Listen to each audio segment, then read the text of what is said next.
New polling finds 70% of New Yorkers do not support New York Governor Andrew Cuomo. This polling comes as the governor's own attorney is attacking New York Attorney General Letitia James's report, which found the governor sexually harassed multiple women. Take a look. No one is saying that all 11 of these women are lying, and nobody's ever said that. Can you be clear on who you say is lying and who's not then? Can you be clear on that? I will be quite clear.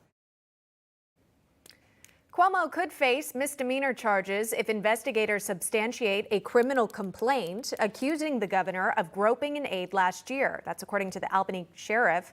The AG, Letitia James, issuing this own statement on Twitter saying, "We will fully cooperate with the Albany sheriff and turn over all evidence related to this complainant. Similarly, we will cooperate with all law enforcement agencies as appropriate."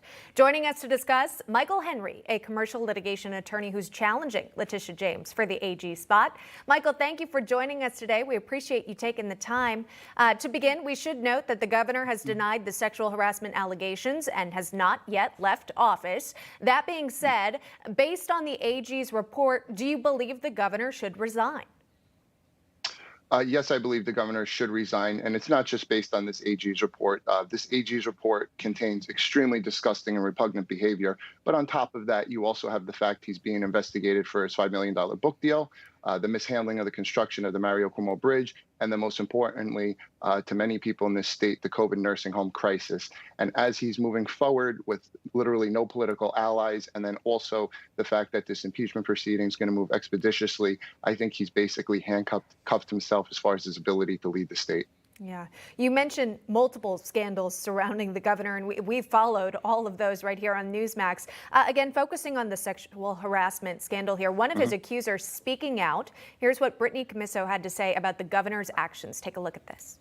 And I could tell immediately when he hugged me, it was in probably the most sexually aggressive manner than any of the other hugs. It was then that I said, Governor, you're going to get us in trouble.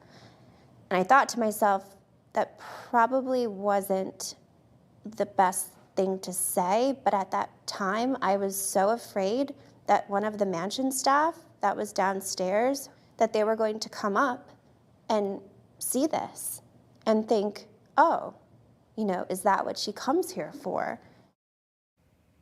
Now, she was a former aide to the governor there, alleging groping, inappropriate touching. How would you advise this aide when it comes to seeking justice? Well, she moved forward with filing a criminal complaint. And I think that part of the problem here with this report is that the attorney general didn't go far enough. Because if you read the report, she makes allegations and says they're totally corroborated as far as unwanted groping, touching, kissing individuals, including a state trooper who was assigned to protect the governor.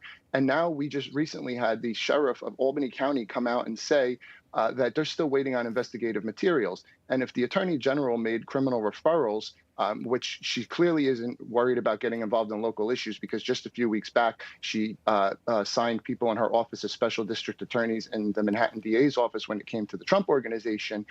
These local district attorneys wouldn't be scrambling for evidence in counties like New York County, Westchester, Oswego, Albany. So what I would have done is moved forward with criminal referrals if I was the attorney general, and then also would have supplied the information to the local district attorneys as needed so they can move forward in those jurisdictions, and worked with them hand in hand to get justice for these victims. Okay. Well, you mentioned AG James, and some of her critics say that she likely has her own political ambitions, perhaps even wanting the governor's seat for herself. How much does politics play into the timing of this report? Well, I'd like to think it was because the day after the Post and the Daily News covered my announcement that we had influence on that. But I think typically, and I've referred to her in the past as the attorney grandstander. Look, she ran for office stating that she was going to find crimes to indict political opponents on once she was in office. She believes that it's in the best interest of the law enforcement, a chief law enforcement officer of the state, to sue law enforcement instead of working with them. And she talks about she's a voice for the voiceless. But when the COVID nursing home crisis came about and individuals are dying with ventilators stuck down their throats, she lost her voice. And this is not just the current attorney general. Since our last Republican attorney general in the state of New York, every single Democrat attorney general has utilized this office for their gubernatorial aspirations and to weaponize it against political opponents. And I believe when she went in front of did this press conference, and basically said, my job here is done. It showed that she was basically positioning herself to get the governor to resign, in contrast to moving forward with getting justice for these victims who she repeatedly called brave. Well, you mentioned the thousands of elderly New York residents there. Their family members, they want some answers, they want accountability, and they want justice as well. If you were to serve as Attorney General, how would you go about finding justice for these victims? Well, the first thing I would do is move forward with a criminal. I would move forward with a criminal investigation.